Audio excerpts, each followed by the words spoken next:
Hi.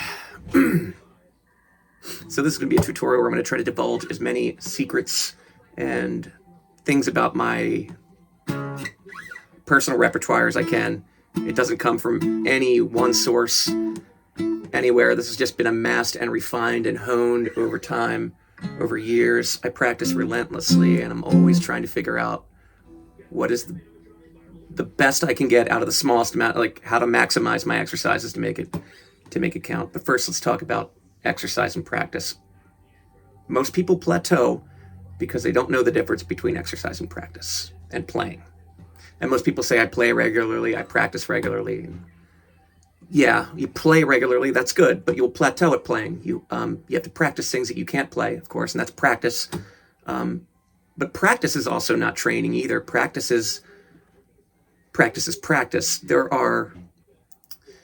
To get to that next level, to get to the Olympic level, to get to the NFL level, you've got to do the training that Olympic athletes do, that NFL athletes do. It's just that simple. You don't have to be a career musician, but you can do them at home. And if you want to have incredible techniques that you could just kind of drop out and surprise yourself, impress your friends, I don't know. You want to play a little bit more than Camptown races, right? Okay, let's talk about exercises. Before I show you these exercises, because they are mean, they are miserable, you're going to hate them. Now, you're going to love them, seriously. You're going to know that they're making a difference. And why you're going to do them? Well, I'm sure you know your open chords. A lot of people struggle with their bar chords. We're going to make bar chords very, very easy for you, because there's actually more than these two bar chords. The E-shaped bar chord and the A-shaped bar chord, that's as far as most guitar players are going to get if they learn bar chords. But we're going to go farther. We're going to learn the C-shaped bar chord. That's right, there's a C-shaped bar chord. And you don't even need to do a full bar. You can... Okay, there's also a G-shaped bar chord. Look at this ridiculous thing. This doesn't hurt. I practice and I can show you how to get to this point. You can do it fluently. You won't even need a capo. Look at that. Look. E, A, D, G. Let's go up a step, okay? F, A sharp, D sharp, G sharp. Yeah. I don't really know music theory. I have to do it all kind of that's more front brain stuff. Anyway, because I'm self-taught. Let's get to the exercises, okay? Oh yeah, you want to learn these cool chords too, stuff like that. And these, and then you want to learn some dissonant stuff, your major sevenths. I'm going to teach you all this stuff, okay? But first, you got to be able to do it comfortably and easily. Every day, in the morning, the first thing I do when I pick up my guitar, and I always work on an acoustic, because you're going to get the best workout on an acoustic. If you can play it on an acoustic, then when you play on an electric, it's going to be like when they took the braces off in Forrest Gump. Like, all of a sudden, you can run really fast. So that's why I do that. But I start with the most fundamental, basic exercise. And as stupid as this sounds, I play every fret very slowly, very purposefully, that's not a word. Because I just want to start at the beginning.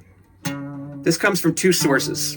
One is a book I read called Zen Guitar, which emphasized, a lot of the principles of Zen and meditation and a little bit of yoga and all that, quotes from a lot of other musicians. But there is a simple truth to the most simplest truths being what compound to the more complex things, right?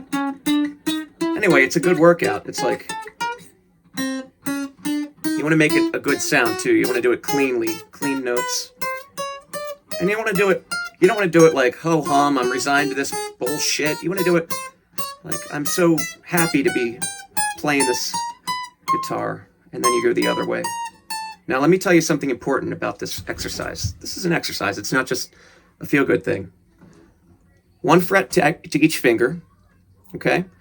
And you put one finger down at a time. Try not to move your other fingers. They'll move a little, but try.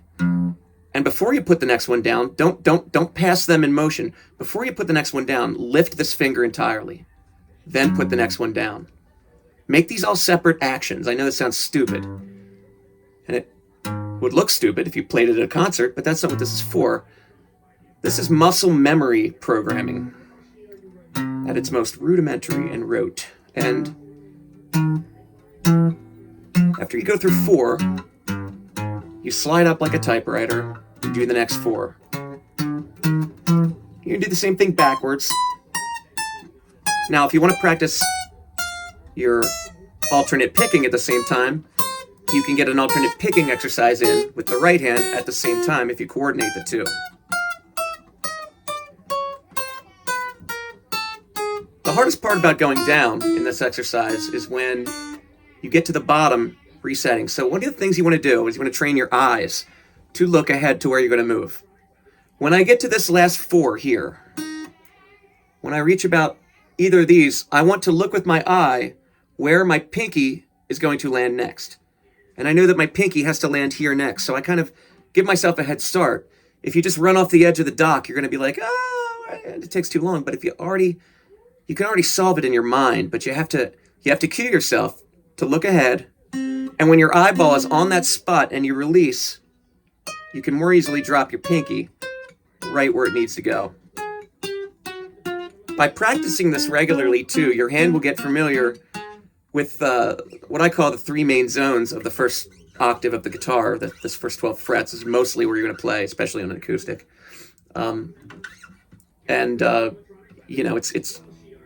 It feeds into the other finger articulation exercises, which we're going to get to, and they're fun. Let's get to them now.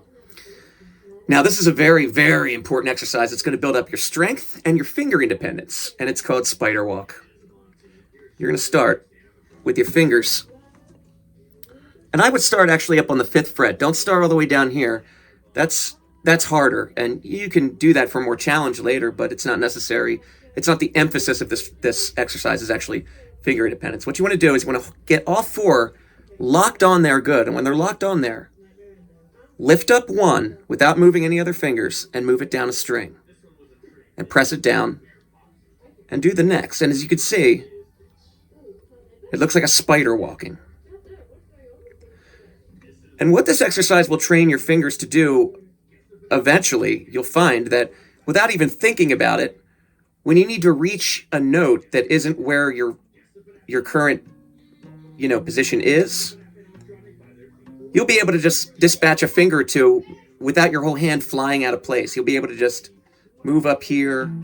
Trust me, you will. Well, in coordination with these other exercises. Anyway, when you get to the bottom, you want to go back the other way. Do that once or twice. Give yourself a break. You're going to be tired when you first start doing this, but you're going to notice after day 3, even day 4, you're going to do it and you're like, this isn't as bad. This doesn't hurt as bad as it did the other day.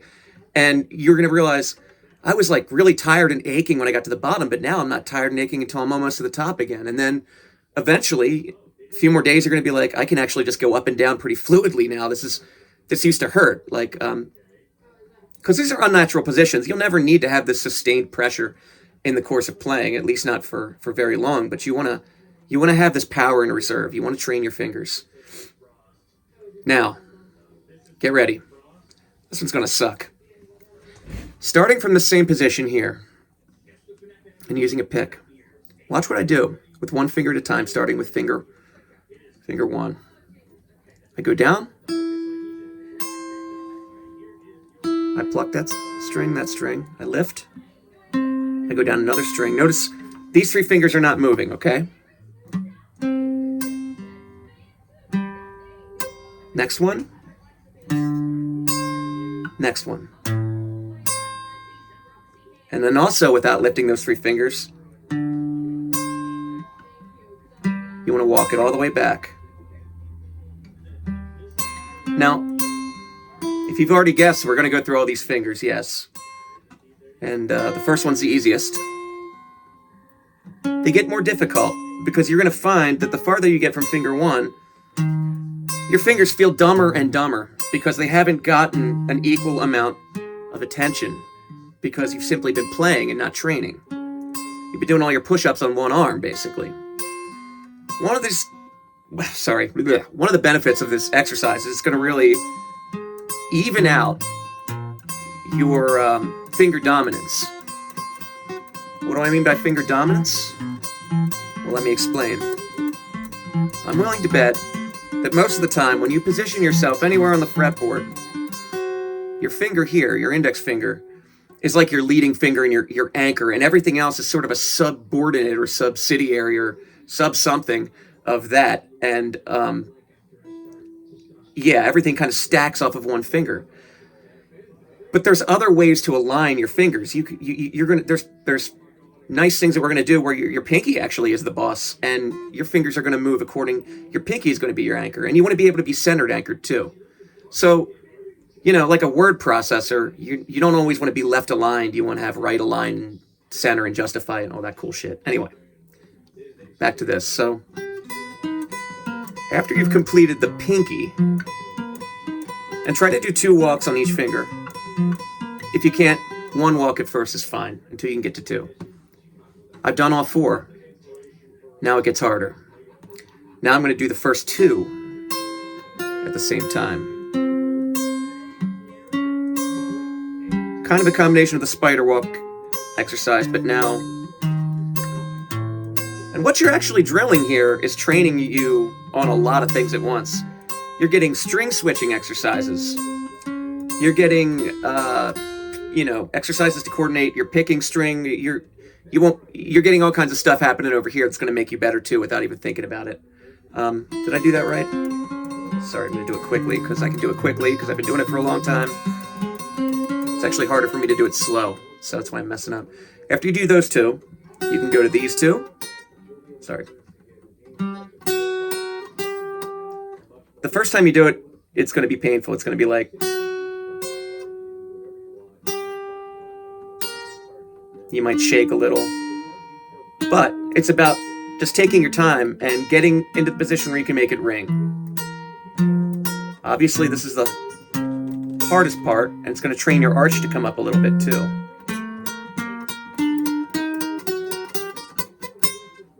Now, the middle 2. You're going to do this slower at first.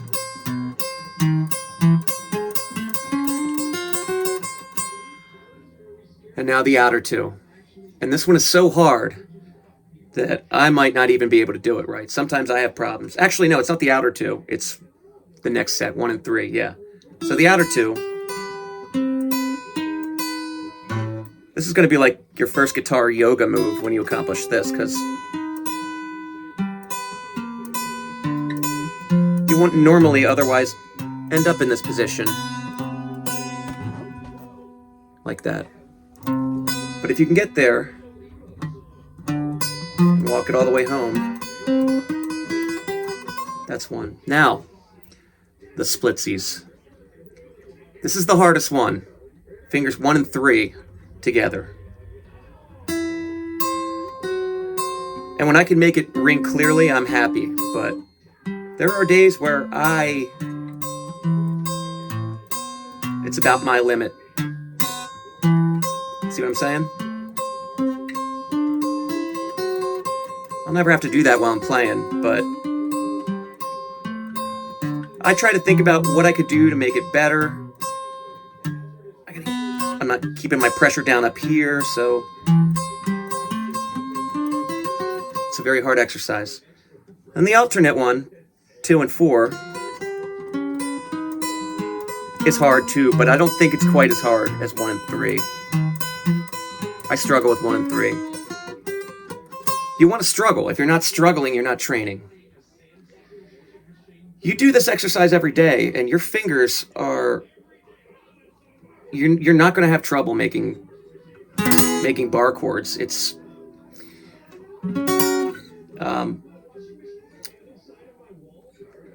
yeah.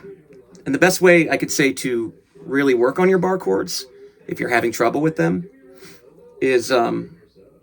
actually, let me talk about 2 things right now. Bar chords and movable chords. Okay, so you know, you got E. Most people know E here. most people know that there's an E up here too.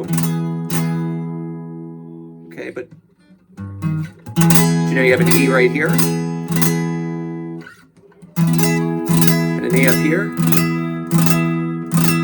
That's why I was showing you those other chords. No matter what part of the fretboard you're on,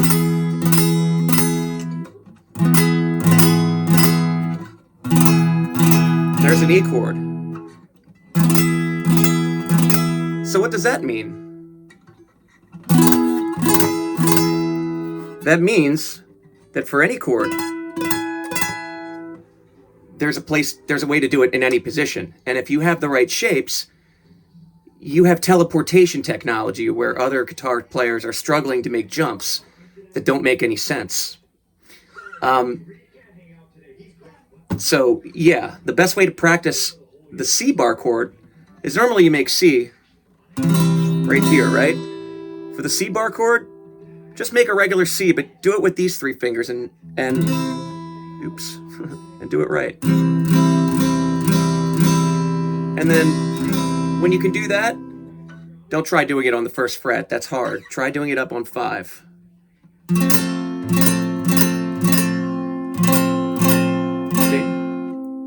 Same with the G chord. Some people think it's easier to put the bar down first and then drop things. I feel like that's true now, but when I was learning how to bar chord, I would always start with the fingers and then lay whatever I had left with the bar, like shouldering it to the left. So, I mean, I used to struggle with, like, you know, the regular E-shaped bar chord. Don't be afraid to use your thumb to cheat on them too. Gosh. What can I show you? What else? Do those exercises.